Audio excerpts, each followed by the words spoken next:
आज के सेशन में हम लोग 12th फिजिक्स के सेल्स, ईएमएफ और इंटरनल रेजिस्टेंस को हम लोग पढ़ेंगे। हम लोगों ने अपने पिछले लेक्चर में ओम्स लॉ, रेजिस्टेंस के पैरेलल कनेक्शन, सीरीज कनेक्शन के बारे में पढ़ा जो हमारे पिछले वीडियोस में है। यदि उसमें कोई डाउट हो तो आप उन वीडियोस को रेफर कर सकते हैं। आज हम देखेंगे सेल्स क्या होते हैं, ईएमएफ क्या होता है और इंटरनल रेजिस्टेंस क्या होता है। हम लोगों ने अपने पिछले टॉपिक में देखा था कि किसी भी एक चार्ज को फ्लो कराने के लिए एक एक्सटर्नल पोटेंशियल डिफरेंस सप्लाई करना पड़ता है, प्रोवाइड करना पड़ता है, जिससे उसको अपने कंडक्टर के अलोंग उसको मूव करने की एनर्जी मिल सके। पोटेंशियल डिफरेंस जो होता है वो उसको एनर्जी प्रोवाइड करता है जिससे कि वो उस कंडक्टर में वो चार्ज मूव करता है। तो वही जो पोटेंशियल डिफरेंस हम लोग सप्लाई करते हैं वो हम लोग सेल्स के द्वारा देते हैं। ठीक है, तो आप लोगों ने केमिस्ट्री लैब में भी अपना जो है एक इलेक्ट्रोलाइटिक सोल्यूशन वगैरह बना करके आपने जो है उसमें देखा होगा। तो ऐसा एक सेल हमारा होता है। इस सेल में क्या होता है, ये आपके इलेक्ट्रोलाइट्स हैं, ये आपके दो इलेक्ट्रोड है, पी और एन, पॉजिटिव और नेगेटिव इलेक्ट्रोड। ठीक है, ये जो है इसके जो पॉजिटिव इलेक्ट्रोड है इसके जो नियरेस्ट इलेक्ट्रोलाइटिक कांटेक्ट होता है, इनके बीच भी एक पोटेंशियल डिफरेंस होता है VA, वो ग्रेटर देन 0 होता है। उसी प्रकार से जो नेगेटिव इलेक्ट्रोड होता है, इसका नियरेस्ट इलेक्ट्रोलाइट होता है, इनके बीच में एक पोटेंशियल डिफरेंस VB होता है जो लेस देन 0 होता है, लेस देन 0। अब इन दोनों के बीच में जो पोटेंशियल डिफरेंस हुआ, जब इसमें कोई करंट फ्लो नहीं कर रहा है, तब P और N के बीच जो पोटेंशियल डिफरेंस होगा वो रहेगा VA माइनस VB। तो वो हो जाएगा VA minus of minus VB, यानी VA प्लस VB। इसको हम लोग बोलते हैं EMF ऑफ द सेल। ये EMF जो होता है इसी को हम लोग कहते हैं इलेक्ट्रोमोटिव फोर्स। Electromotive force.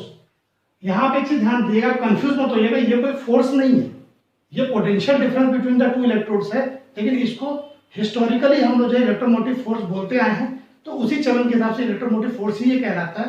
तो यही जो है पोटेंशियल डिफरेंस इस सर्किट में जो है करंट फ्लो कराने के लिए जिम्मेदार होता है। अब यदि इसमें कोई करंट, हम वो कंडीशन देखते हैं जब इसमें करंट फ्लो होएगा और जब इसमें करंट फ्लो नहीं होगा। जब इसमें कोई करंट नहीं फ्लो करता तो इलेक्ट्रोलाइट के जो पॉजिटिव और नेगेटिव चार्जेस होते हैं वो रैंडमली एक इधर उधर इस सॉल्यूशन के अंदर में मूव करते रहते हैं। लेकिन जब इसमें करंट फ्लो होता है तो P से N की ओर करंट फ्लो करेगा बाहर में, और अंदर में इलेक्ट्रोलाइट के अंदर में वही करंट यहां से यहां आता है। माने सर्किट में करंट I फ्लो करेगा, उतना ही करंट यहां पर आकर के जो है बैक टू दिस इलेक्ट्रोड आ जाता है। तो अब ये इलेक्ट्रोलाइट उस करंट के फ्लो को जो रेजिस्ट करती है उसको हम लोग कहते हैं इंटरनल रेजिस्टेंस। इंटरनल रेजिस्टेंस क्या होता है, जो इलेक्ट्रोलाइट जो करंट के फ्लो को रेजिस्ट करती है उसको हम लोग बोलेंगे इंटरनल रेजिस्टेंस। उसको हम लोग स्मॉल r से डिनोट करते हैं। और जो सर्किट में जाएगा, अब क्या हो रहा है, यदि मान लीजिए सर्किट में कोई भी यदि मान लीजिए ये रेजिस्टेंस को हम लोग बहुत बड़ा ले लें, बहुत बड़ा, तो इसमें कोई करंट फ्लो नहीं होगा। तो जब इसमें कोई करंट फ्लो नहीं हो रहा है तब इसके बीच जो पोटेंशियल डिफरेंस है, अब इसमें देखिए जो इनके बीच जो पोटेंशियल डिफरेंस होगा वो क्या क्या होगा, P और A के बीच का जो पोटेंशियल डिफरेंस है वो होगा, और A और B के बीच का जो पोटेंशियल डिफरेंस होगा वो होगा, और B और N के बीच का जो पोटेंशियल डिफरेंस रहेगा वो रहेगा। तो इन तीनों का जो कॉम्बिनेशन रहेगा इसी को हम लोग बोलते हैं EMF ऑफ द सेल। माने इनके बीच का पोटेंशियल डिफरेंस, इसके बीच का पोटेंशियल डिफरेंस और इनके बीच का पोटेंशियल डिफरेंस वो रहेगा, इसके और इसके बीच का नेट पोटेंशियल डिफरेंस, उसी को हम लोग क्या बोलते हैं, EMF ऑफ द सेल बोलते हैं। अब जब इसमें कोई करंट फ्लो होता है तो अब क्या हो गया, जब इसमें करंट फ्लो हुआ तो हमने क्या देखा कि इसमें जो करंट फ्लो होता है वो IR होता है।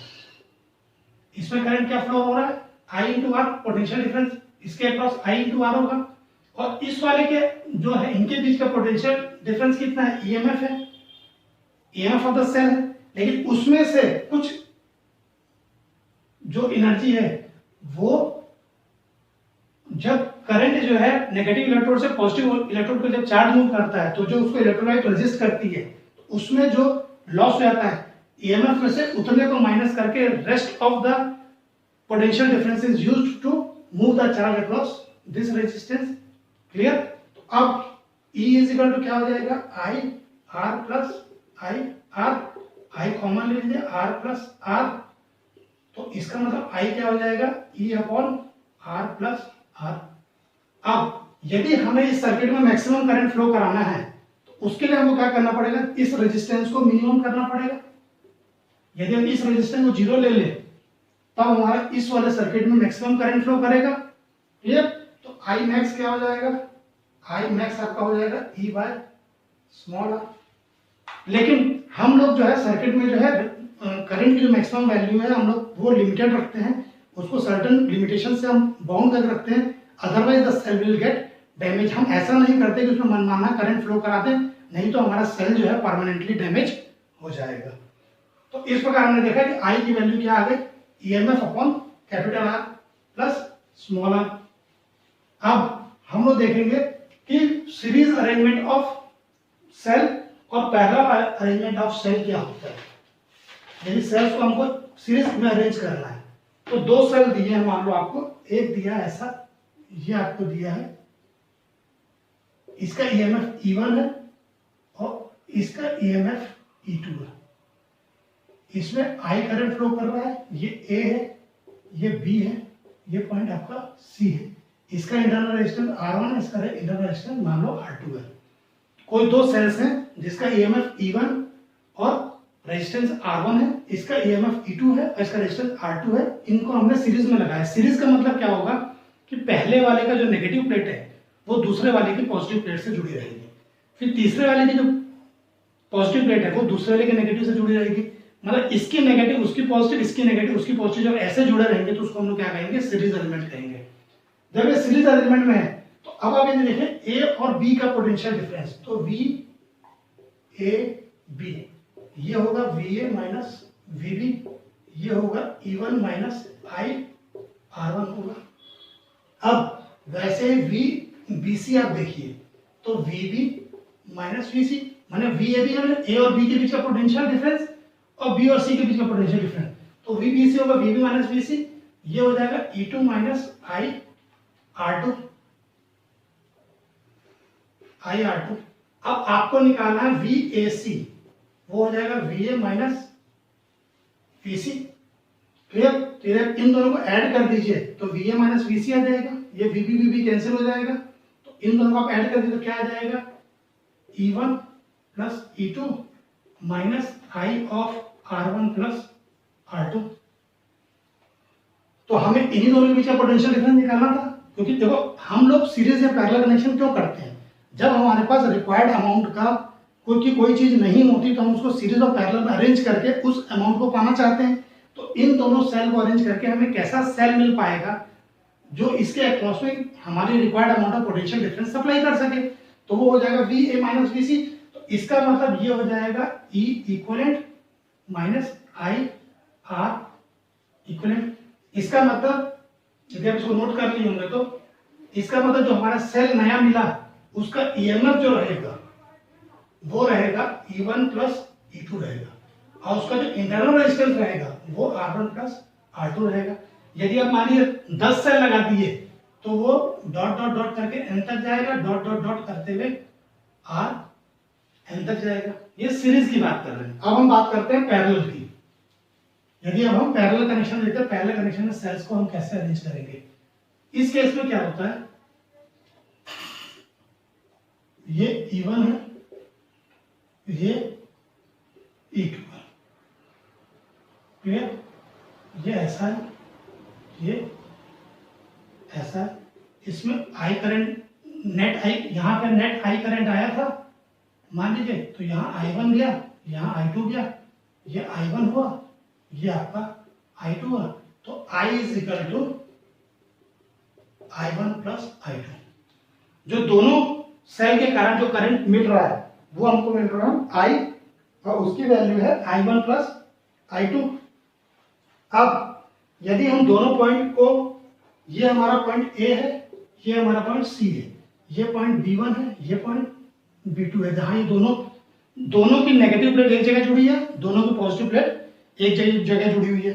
अब यदि हम मान लीजिए V, इसके अक्रॉस हम पोटेंशियल डिफरेंस देखते हैं इस पाथ पे। हम ऊपर वाले पाथ की बात कर रहे हैं, नीचे के पाथ को भी आप भूल जाइए, ऊपर वाले पाथ की बात कर रहे हैं, तो हो जाएगा VB1 minus VB2, potential difference between this point and this point, वो क्या हो जाएगा VB1 माइनस या VB1 माइनस VB2, ये आपको जो होता है वो होता है E1 minus IR1, E1 minus IR1। Clear? ये पोटेंशियल डिफरेंस की वैल्यू कितनी आ रही है? V आ रही है। अब आप यहां से देखिए तो इसका मतलब जो I की वैल्यू आएगी, सॉरी ये I1 R1 आएगा, I1 R1। क्लियर? इसका इंटरनल रेजिस्टेंस R1 है, इसका इंटरनल रेजिस्टेंस मान लीजिए R2 है। तो V is equal to E1 minus IR1 आएगा। तो आप इसको देखेंगे, आप इसको यहां ले तो I1 R1 is equal to E1 minus V। तो I1 जो होगा, I1 इज इक्वल टू क्या होगा? E1 minus V by small r1। इसका मतलब I1 की वैल्यू क्या आ गई? E1 minus V upon R1।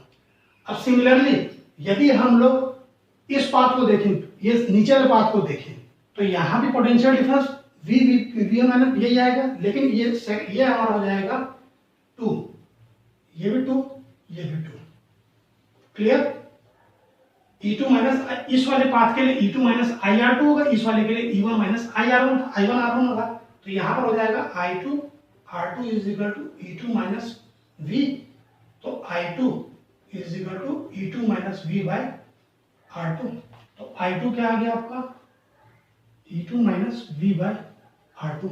अब इसको आप नोट कर लिए होंगे। अब इस वैल्यू को यहां पे पुटअप कर दीजिए, तो total I is equal to क्या आ जाएगा? E1 minus V by R1 plus E2 minus V by R2। इसको आप एक्सपेंड करके आप कर दीजिए, तो E1 by R1 minus V by R1 plus E2 by R2 minus V by R2। इन दोनों को साथ में ले लीजिए तो हो जाएगा R1 R2 एलसीएम होगा, ये R2 इससे इंटू हो जाएगा, ये R1 इससे इंटू हो जाएगा, ये minus V into 1 upon R1 minus 1 upon R2 हो गया। क्लियर? अब ये, हाँ ये हो गया। अब यदि हम इसको वो करना है,